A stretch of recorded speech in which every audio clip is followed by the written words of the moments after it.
Bien, dans tout le département, le Parti communiste avec le Front de gauche présente des candidatures, avant tout pour adresser un carton rouge aux politiques d'austérité qui ruinent le pays et ruinent les collectivités locales. C'est 28 milliards d'efforts qu'on demande aux collectivités locales, dont le département entre 2014 et 2017.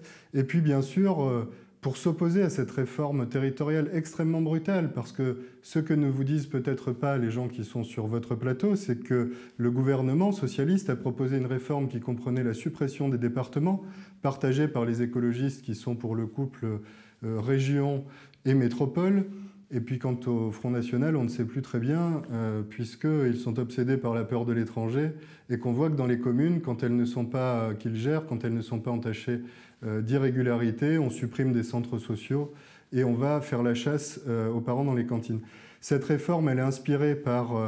elle prend la suite de celle proposée par Nicolas Sarkozy. Il faut s'y opposer. Le département, ça intervient dans la vie quotidienne de chacune et chacun. Eh bien, nous voulons des collectivités capables de choisir ce sur quoi elles s'engagent, qui structurent les débats dans les départements, qui peuvent s'engager sur l'économie, sur la petite enfance, évidemment sur l'action sociale, c'est le rôle du département, sur les routes, etc.